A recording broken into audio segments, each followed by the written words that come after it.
Have you ever said yes to something you didn't want to do and later wondered, how did I get here? Or left a conversation feeling confused, like a fog had settled over your mind?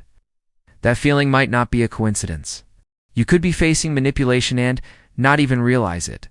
In a world that's more connected than ever, we're constantly interacting with people, friends, coworkers, partners, strangers online. Some of those interactions are healthy, uplifting, but others, they're quietly toxic. Manipulation doesn't always scream. Sometimes it whispers. This video is your guide, your armor against those whispers. We're breaking down 10 of the most subtle and powerful manipulation tactics people use on how to protect yourself from each one. Because today, manipulation doesn't just come from individuals. It comes from systems, media, algorithms, influencers.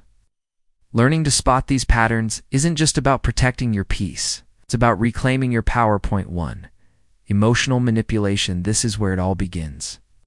Imagine someone playing chess with your feelings, pushing your guilt, fear, and even your joy like pawns on a board. It usually starts small. A friend asks for a favor. You politely say no. They say, "I thought we were friends." Now you feel guilty. You doubt yourself. Or someone subtly implies something bad might happen if you don't do what they say. It's fear, disguised as guidance. Defend yourself by becoming deeply self-aware of your emotions, setting clear, kind boundaries, refusing to feel guilty for putting yourself first. Communicating honestly. If it's uncomfortably, all arguments are logical, some just sound like they are. Ever heard someone attack your character instead of your point? That's a fallacy called ad hominem, or they say everyone thinks.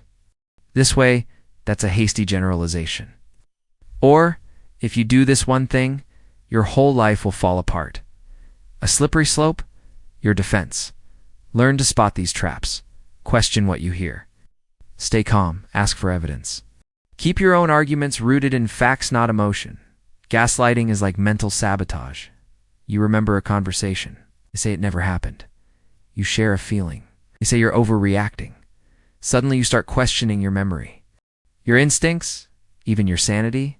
Protect yourself by trusting your own experiences. Keeping notes if you need to. Talking to people outside the situation. Remembering your reality. We're social creatures. We want to belong. But sometimes that desire is weaponized against us. You dress a certain way, believe something, do something just because everyone else is, not because you truly chose it. Stand strong by knowing your values like anchors in a storm. Being okay with being different, saying no without shame, surrounding yourself with people who respect your individuality and pence feel good. But when they're constant, vague, or unrealistic, it could be bait. Someone praises you nonstop and then asks for something. They're not feeding your self-worth. They're fattening your ego to control you. Stay grounded by knowing your strengths and your flaws. Not relying on others to validate you. Thanking people for compliments, but staying mindful of their motivate manipulator. May slowly chip away at your support system, convincing you that your friends or family aren't good for you. First it's subtle. Why do you still talk to them? Later it becomes pressure. You're always with them, not me. They want you alone, so you depend only on them. Resist this by keeping your connection strong. Maintaining routines outside the manipulator's orbit. Trusting your gut when something feels off. Setting clear boundaries about your time. In relationship, if you don't do this, I'm done. If you loved me, ultimatums are manipulation in a suit.